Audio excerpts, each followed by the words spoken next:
up in the cloud, manufacturing plants, cars, your cell phones. There's data everywhere. Smart cities we talk about in the abstract are everywhere. Smartphones, of course.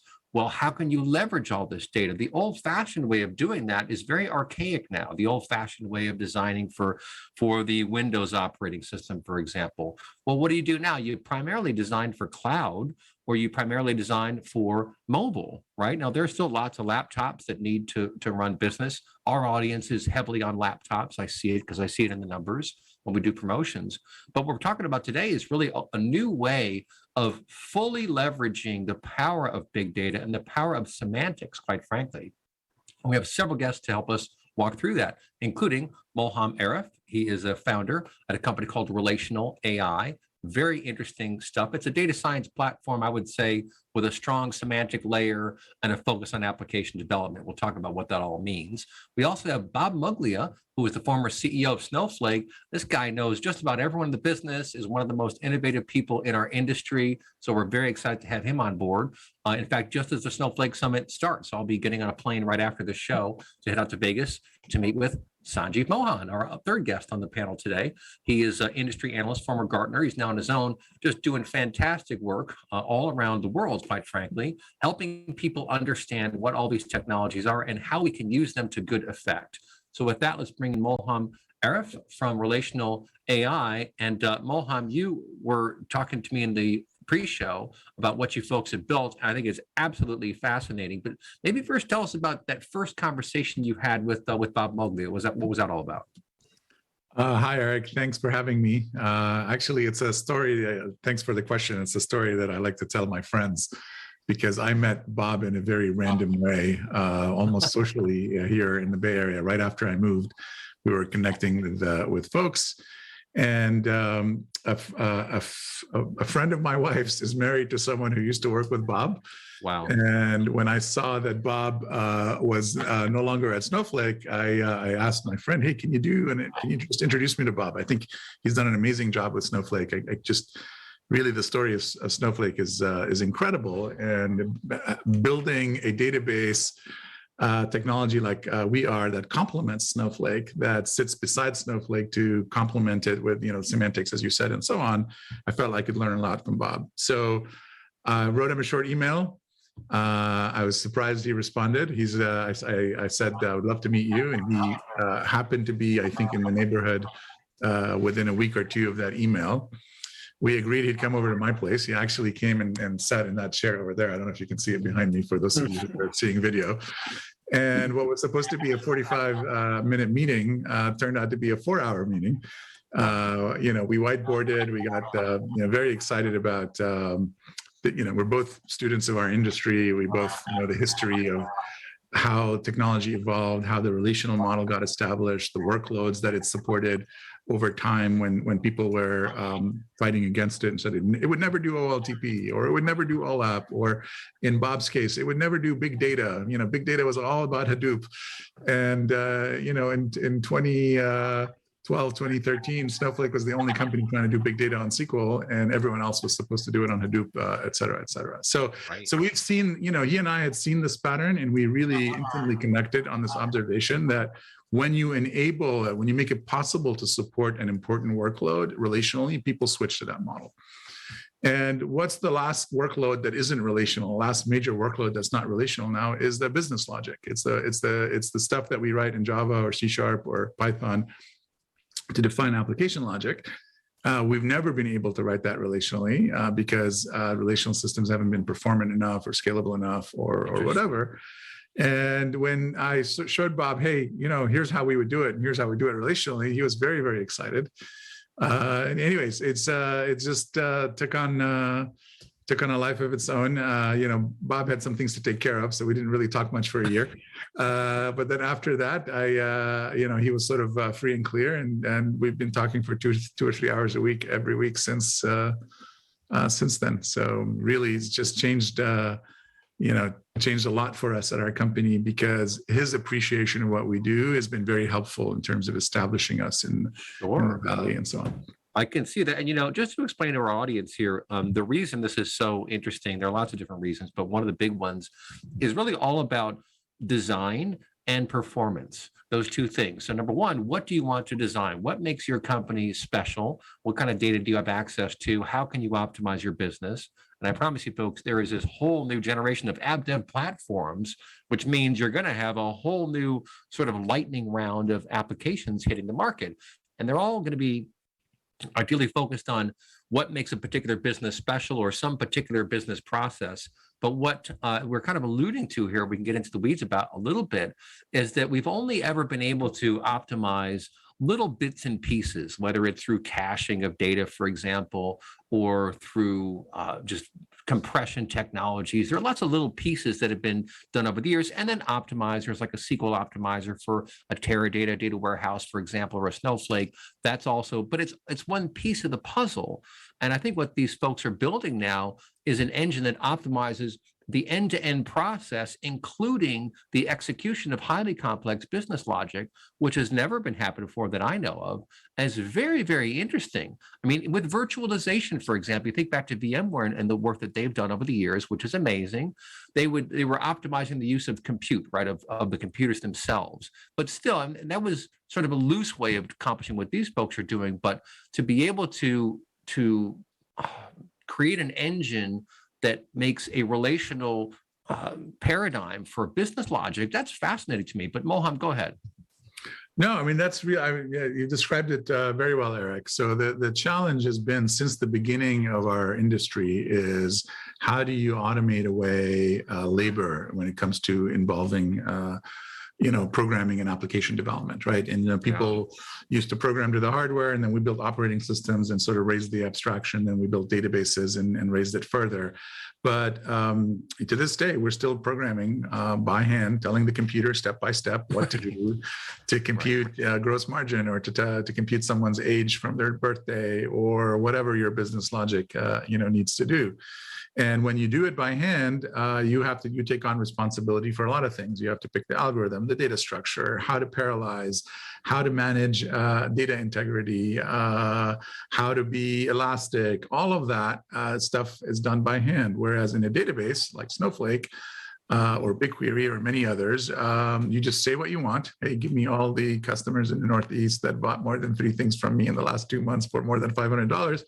And it doesn't, that's all you say, right? Or when you interact with Siri and ask it a question, that's basically a query that's running on the Apple Knowledge Graph, and it gives you back the answer. So we've been limited in what kinds of questions we can ask up until now. We can ask relationally, and certain questions we can't ask the database for, okay? And so what we've done is sort of we stood on the shoulders of the giants that came before us. We picked up that mantle from the relational model.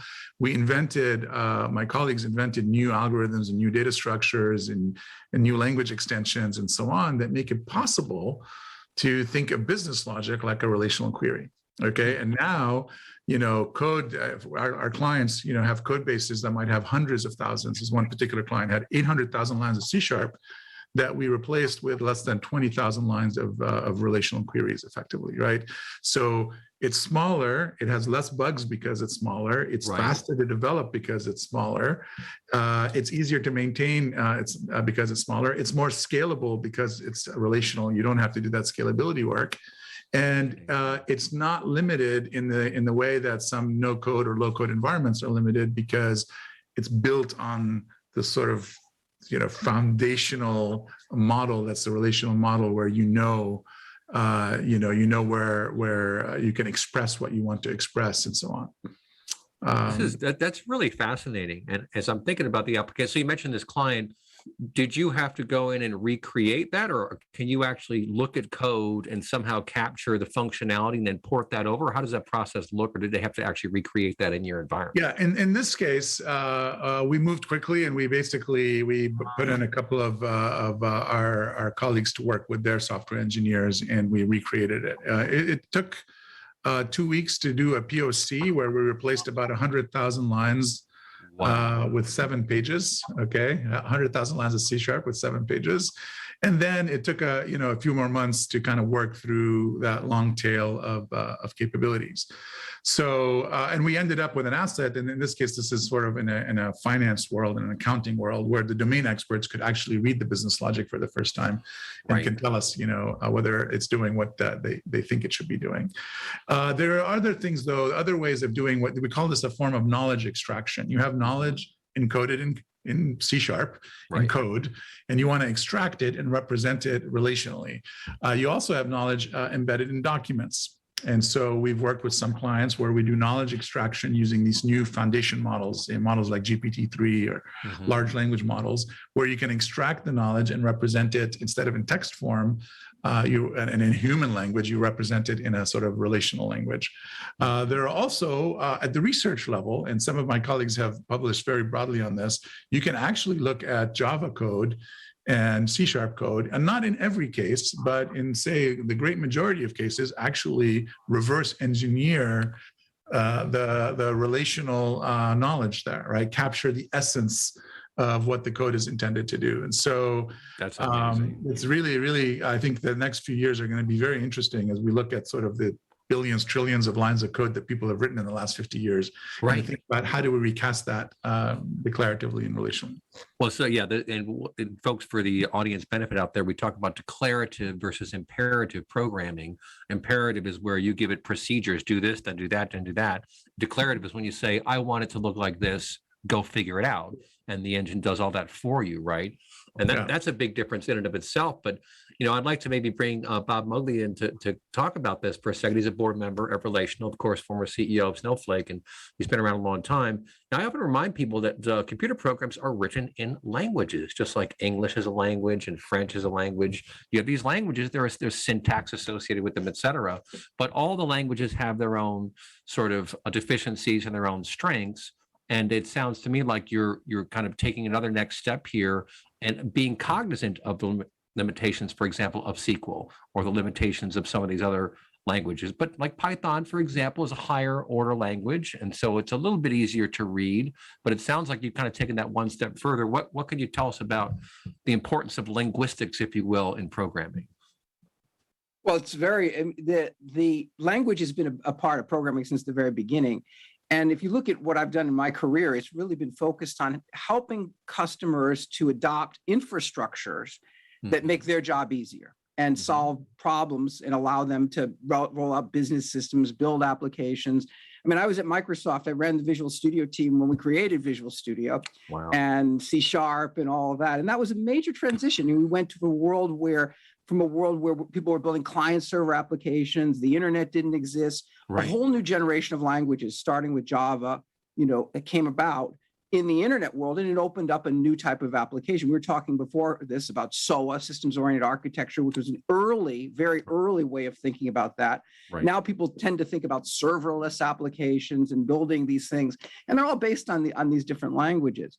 The thing I would say here is that there's a paradigm change, a major paradigm change in what Molham is describing here. And the name I would give to this system is a relational knowledge graph. And if you look at what we did in Snowflake, when I started at Snowflake in 2014, SQL was a four-letter word, basically. People did not, the world was no SQL. I mean, and SQL was supposed to be a dead thing. And the idea of a data warehouse is a very retro kind of thing. And one of our first questions was, do we leverage the data warehouse as the name? And we absolutely did, and tried to focus on solving the problems that it had. And what Snowflake was able to do is leverage a new cloud-based architecture to enable data to be worked with at any size and any number of users. And that had never been true before. In all of the database systems that had been built prior to Snowflake, you had major limitations in terms of how many users you could have on a single system and how much data you could use. And all of these limitations created a total mess for customers. Snowflake, and the generation of products that have come out subsequently, is often called the modern data stack. Products like BigQuery and others from other vendors are now really solving that problem, and they've eliminated that issue. They've made it possible for people to work with data of any size, and you can almost think about these systems as the slicer dicers of data, and they work with it. The one thing I found when I was at Snowflake was that when I worked with customers, there were a set of things they wanted to do that they really couldn't do directly in the database. One of the obvious ones was machine learning. And we had, when I was in the early days, almost every one of our customers that were doing something on machine learning, of which quite a few were using Databricks with Snowflake. And the two were used together and still are by many, many customers, because Snowflake and Databricks together really are best of breed products for the data warehouse and data science. But that's a whole different world. It was a totally different world outside of the relational database. And it was very similar to the problem that Molham is describing with regards to business logic. When you wanted to build an app that was built using data from the data warehouse, like a Snowflake, you would write that in a language like Java or Python or whatever you want to choose. Go ahead. Let's pick this up after the break. This is very interesting. So, folks, we're talking to Bob Muglia, Molham Aref, and of course, Sanjeev Mohan is coming up next. Don't touch that dial. Send me an email if you want to be on the show, info@InsideAnalysis.com. That comes straight to me. We're talking about the next generation of intelligent apps. This is a paradigm shift, to say the least. We'll be right back. Welcome back to Inside Analysis. Here's your host, Eric Kavanagh. Take us to the future. All right, folks, take us to the future. Indeed, we were just chatting in the break about this new Google Lambda thing that might be coming sentient. We'll have to do a show about that soon in the near future. But let's get back to Bob Muglia. We're talking to him and, of course, to Molham Aref from Relational.AI, and also Sanjeev Mohan's coming up next. But, Bob, you're finishing a point there before the break, so take it away. Yeah, I was just saying that when I would talk to customers at Snowflake, which I did all the time, I saw that they were forced to do a lot of things outside of the database, and the database played a key role, but they were having to build and integrate systems on their own. And we see tools improving. I mean, the tools that have come out. Snowflake bought Streamlit recently. There's a whole host of tools that are out there to make it simple for people to build applications. But it was still kind of a hybrid system where you had the database and then you had the application logic sitting completely separately, being maintained separately outside of that. And I always felt that was suboptimal. And what Molham demonstrated for the first time, and I saw, was that with this new technology, and it really is fundamental, unlike Snowflake, which was about an architecture change and leveraging the architectural capability of the cloud, S3 and EC2, compute on demand, those architectures enabled Snowflake to be built. What Molham has done is he went back to the very beginning of relational technology, back to the work that E.F. Codd did in the fundamentals of relational algebra and relational calculus, and recognize that if you think about the relational language, so to speak, it's much, much more expressive than SQL.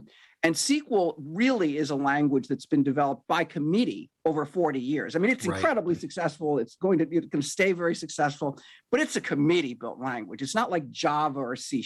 It's just I think of it as almost like Visual Basic in my Microsoft sort of terms versus a more modern language designed to solve a broad set of problems.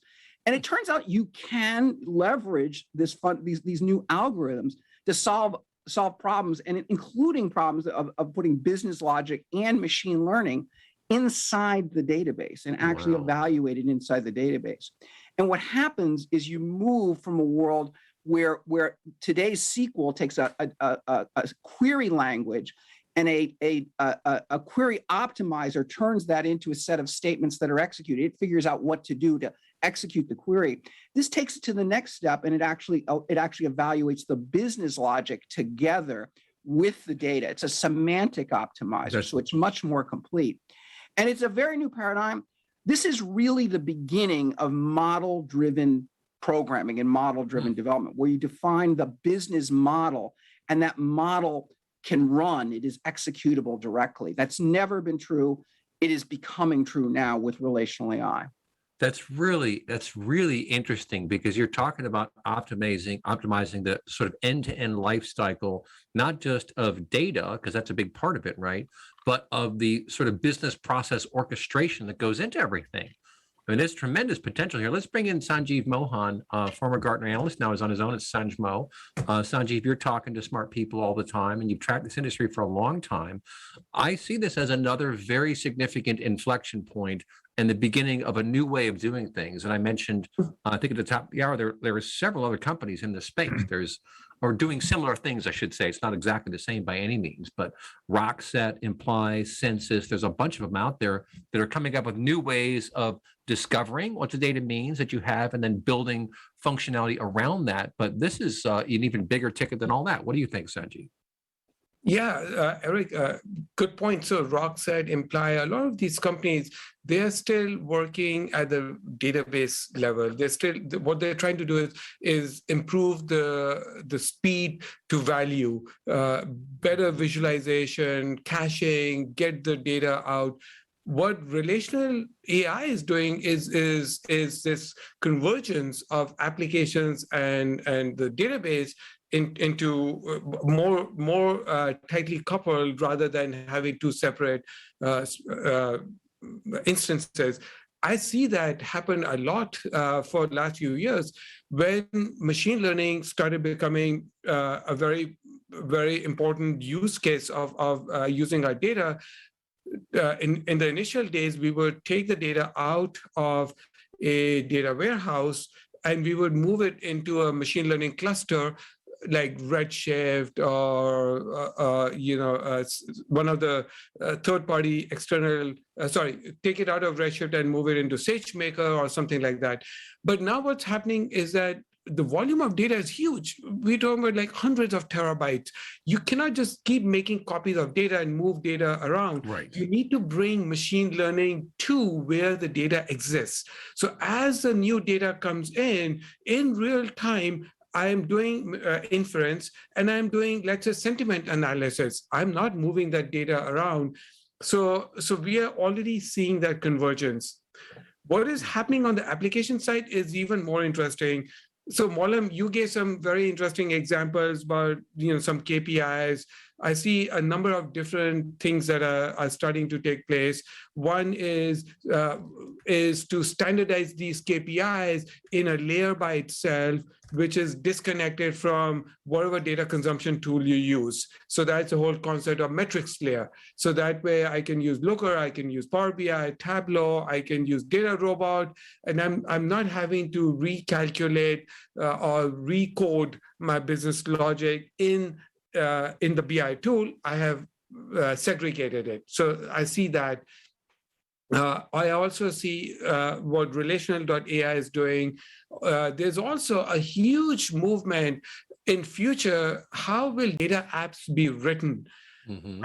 I came across a study from IDC last week. IDC has predicted that 450 million applications will be written over the next few years. So basically what they're saying is that the number of applications that will be written within the next couple of years will be more than what's been written over the last 40 years. Right. Well, I think to myself, just to kind of take this to the next level, I think to myself about core business and big companies like SAP that have spent the last 4 years building out these really foundational applications that run large companies. Now they're working, of course, on infusing machine learning and AI bots and so on and so forth. They're trying to optimize their stack. But in your opinion, Sanjeev, does this, what relational AI is talking about, could this be the foundation of a whole new way of doing all those kinds of things, core business type stuff? I think you hit the nail on the head. The last big bastion of business logic is this monolithic ERP suite. Right. And I think that is the next thing that will get disrupted. So we've already been talking about, could we write these business applications as small, agile data products on top of data on S3, for instance. So that is one thing that is already what people are starting to look at. I like what Molham has suggested with a relational database using the constructs that we know, like the relational model, SQL as a language, and having the whole semantic layer as a knowledge graph. knowledge graph is another thing that is taking off quite a bit. I see a lot of application of knowledge graphs in metadata management for data governance, data catalogs, because graphs are naturally adept at displaying the complex relations. Right. So the relations in relational database are not the first-class citizen, to be honest. I create a data model. I say, this is my primary key, pointed to these foreign keys. In graph, we can elevate relations to be the first-class citizen. So having that convergence of a knowledge graph and the relation database with SQL as a language that I know is quite innovative. Yeah, that's amazing stuff. And let's bring Mohan back into the conversation here. I mean, obviously you have a vision here, and it is driven where you are today. That's how you got where you are today. Looking forward, I mean, I've always wondered about just the shocking inefficiencies of how things get computed. I mean, I remember in the earliest days of DM radio, we're talking 2008, when I really wrapped my head around ETL and data warehousing and what it all meant. I was like, this is madness. The amount of data that's just being moved around and around and around and around. How many times are we moving the same data every day? It's ridiculous. And it just happened because that's how time progressed, and people figured something out. Oh, I want another batch window. I want to get more data, et cetera. And it's very painful to re-architect an entire environment. It's a very hard thing to do. But I see what you're talking about now as being the beginning of this whole new way of building applications that could address just about everything a business does. Is that about right? Yeah, Eric. I mean, one of my primary motivations in how we ended up here at Relational.AI is really an instinct for self-preservation. When I was starting out as a software engineer, and I was given assignments to sort of build software in what I used to call the hairball, right? You had the OLTP database, and you had the Java business logic, and then you had the OLAP database, and then you had the BI tool, and then you had the planning technology, data management technology, you had Excel spreadsheets, you had statistical modeling tools, and they weren't PyTorch at the time, but they were still statistical modeling tools. You had mathematical optimization tools, like to build an application that could help an enterprise make very important decisions about how to allocate capital to labor, to inventory, to real estate, or whatever. Required working with 4 or 5 different data management technologies and 6 or 7 different programming languages at least. Okay, and out of self-preservation, it was always like, how do we do the interesting bits, the hard bits, and really leave it up to the business people to be able to just express what they want and at a very high level, and have the system program it for them, so that you don't need people like me programming every different corner case and every different variation on gross margin calculation and every different, user interface and all of that. And so that's really well it stemmed. And you take a step back and you look at where computers are used to amplify people's capabilities the most. It's really spreadsheets and databases, right? And it's because they're very declarative. You say what you want and it figures it out for you. You write A1 equals B17 minus D12, and it's taken care of, right?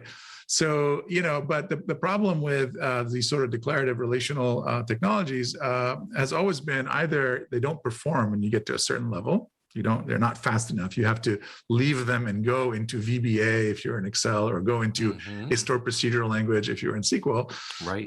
Or they're not expressive enough. You can't really say what you want to say. You can't express maybe machine learning algorithm that way, or a non-trivial piece of business logic.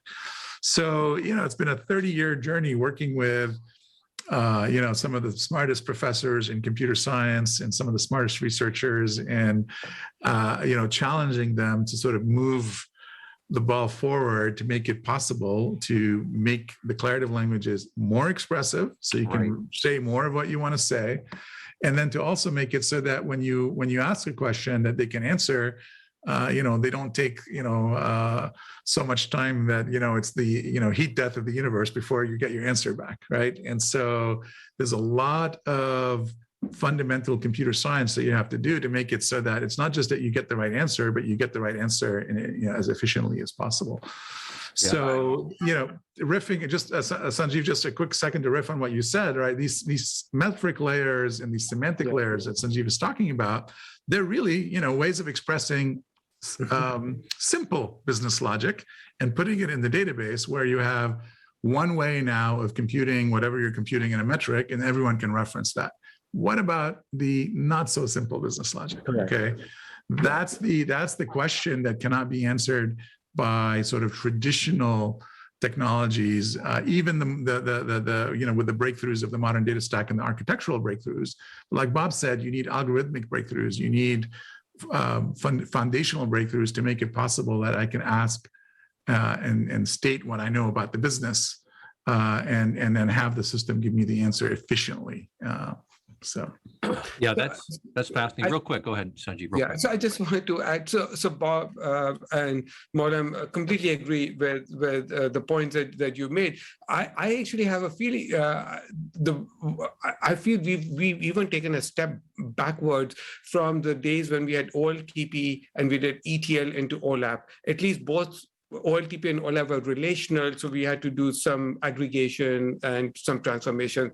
But what are we doing today? We're taking data from a relational, operational, transactional data store, converting into files on an object store. We completely lose all the relations, all the context, and then we spend all our energy trying to rebuild it for consumption.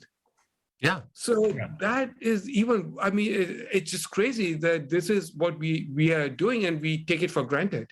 Well, and just to kind of explain to our audience here, we're kind of talking about the evolution of data management, but also application design. Of course, every application uses data. What else would it use? They use data to accomplish things. You build business logic around that. But the data warehousing world began a long time ago, and the pipes were very thin. The processors were slow. Storage was expensive. Now we have an inversion of those things. The pipes are fat. The processors are incredible. We can do many different processors. We can parallelize all these jobs. Storage is very cheap. So it's like, wow, it was time for a reckoning. It was time for a very significant change of how we do business. And there's a whole ecosystem building around Snowflake, to be very clear. But nonetheless, what these folks are talking about is the next major step that I see in designing software to help business. But don't touch that bell. I'll be right back. You're listening to InsideAnalysis. Welcome back to Inside Analysis. Here's your host, Eric Kavanagh. Okay, folks, back here on Inside Analysis, talking to some pretty smart folks out there, some folks who have really changed how business gets done in the data world. And of course, we always have to remember, data is the fuel for applications. Business logic is the mechanism by which stuff gets done. And everything that we talk about on all these shows with technology and methodologies and practices and so forth is all geared around helping people do better business, helping people optimize business. Don't waste time on silly stuff. Don't waste time tinkering with the engine. Just drive the car. That's the business. And so we've been talking to Molham Aref of Relational.AI, Sanjeev Mohan, independent analyst, and of course, Bob Muglia on the board of Relational. And Bob, when it gets down to brass tacks, we're trying to perform better. We're trying to perform faster. We're trying to get things done more efficiently.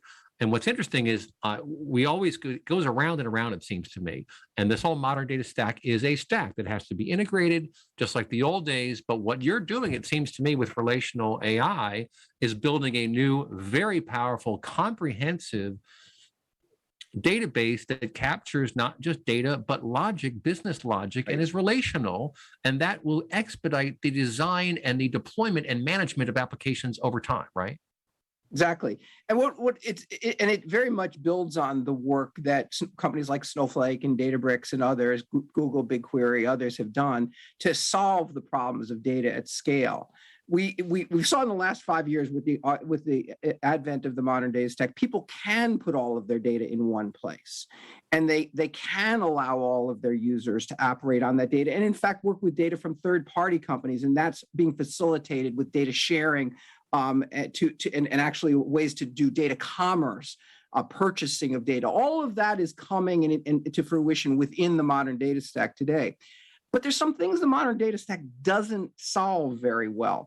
We're talking about the fact that it really doesn't provide a place to run business logic. I mean, you can have a separate place, but what you're winding up with is very much a hybrid solution. You have the relational database, the SQL database, and then the business logic sitting separately. Likewise for machine learning algorithms. And also it's true that there's some problems that from a database perspective that today's modern SQL databases don't handle. In particular, if there's a large number of relations, and these are often talked about as problems that look like graph problems. And so people talk about graph-based solutions. Well, the technology that's come together, and it's in particular this work, and I really want to highlight the work that Molham did, which is because it's pretty incredible. For the last 12 plus years, he's been working with over 20 universities around the world, many researchers, to define these new generation of algorithms, fundamental new algorithms that just make things much more efficient. Our SQL databases, it turns out, are built on algorithms that are pretty much 40 years old. The fundamental algorithms go all the way back to the very, very beginning. And while there's been a lot of evolution, the transition of what Molham's been able to do allows for new problems to be solved.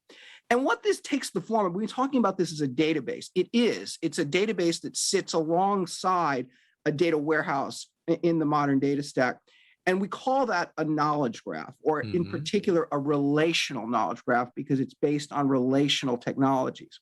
And the way to think about this is a SQL database understands about tables and columns. It understands about keys and the relationships between those. And so that's what it focuses on. And all things are thought of in those forms of tables and the relationships between it. Well, that's not the way we think about business. Business operates at a much more granular level, and you cannot use technologies like SQL to express the attributes about business. So this concept of a knowledge graph has emerged. It's been around for a long time, but we're now seeing technology, in particular this relational knowledge graph technology that Relational.AI has built, that provides an execution engine that allows these knowledge graphs to run. And just to define this, a knowledge graph is a database. It's important to think of it as a database. It supports transactions. It's the fundamental capabilities that a database does. But unlike a SQL database that models tables, this type of database models fundamental business concepts and the relationships between them, as well as the associated business rules and constraints, so the business logic. So it speaks in terms of business, and that's what makes it truly a model-driven design and allow people to think about the business and model it and express that declaratively into relational AI using a new language called REL that is then executed by the semantic optimizer. And it's just like the database in a SQL thing does, except it also takes into account the business logic and these much more complicated relationships that you can express. Yeah, Molham, do you want to ride on top of that and explain what you built, and maybe talk about some of the actual functionality of that client you have, which you rewrote? What are some of the things that are now being done in REL that were being done in other formats before? Yeah, so all of our clients have SQL technology and cloud database technology as a foundation, and that's the basic building block. And as you know, we'll say it for the third time now. For the first time, all their data is in one database. It's never happened before in our industry. Okay, and so in one case, we're building a very sophisticated tax system where we have to represent business logic to help you, minimize the tax liability for all sorts of companies. Hooray for everyone! Yeah. So matching. Very complicated problem. It turns out it's not easy to calculate tax for a big corporation. It's not easy. Sure. Yeah, this is like one of the modules I talked about was the thing that went from 800,000 lines to less than 20,000 lines. It's very, very hard to match every buy with every sell in a way that minimizes the tax liability. In another situation, we're working with actually they're public about it. We're working with AT&T. They just gave a nice talk at the Knowledge Graph conference where the VP of Data Science described how we're adding a semantic layer to the feature store. because they have thousands of features in a feature store that are used by data scientists to build sophisticated models to catch fraud or to optimize supply chains or to dispatch people to, to do service and so on. And, at some level, a feature store represents a microcosm of the problems that you have in a data warehouse, right? How are things put in there? How are they related to each other? How are they computed? So, it turns out that if you build a semantic model and knowledge graph, you have maybe a couple of dozen concepts to worry about and a few hundred relationships between them that you worry about. And then from that, you can define the semantics of all the features in a feature store so that a data scientist can come in and immediately, be able to orient themselves around what's been done before and what hasn't been done before, and all of that. We've also been working with an open source project called Legend that Goldman Sachs is behind. Legend, which is a Goldman semantic layer for their own organization. Okay, so sort of they've taken this metrics idea and put it on steroids, where they express semantics for everything at Goldman or most things at Goldman inside this environment. And what we've done there is we've mapped that. So it's just a semantic layer. It doesn't execute anything. It's not a database.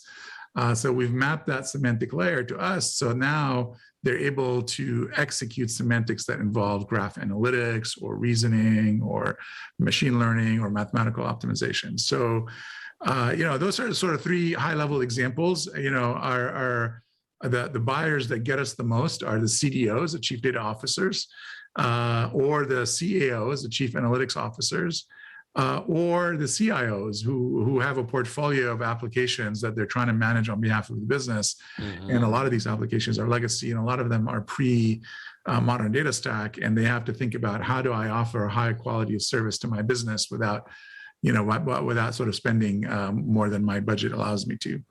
And then, of course, the line of business executives who have a specific problem around a data application or an application that they want to make modern and move into the cloud and digitally transform and make it into an intelligent data app where they put intelligence and sophistication into the application. So those are the kinds of use cases that and the buyers and the users that we relate to.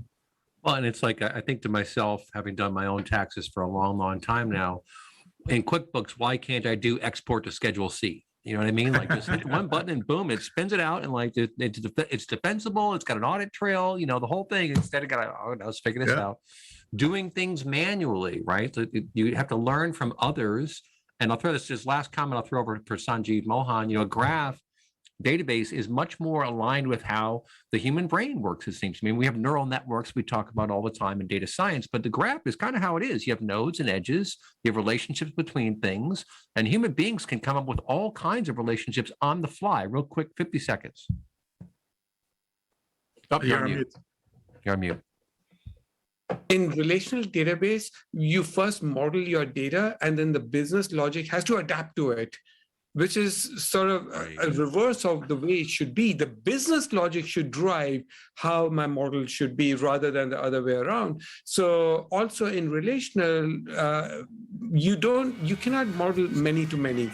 And human relations are very complex, business relations. So graph does that, out of the box, and that's why graph is a much better way to model our business concepts. That's right. Podcast bonus segment coming up next. Fantastic show on InsideAnalysis.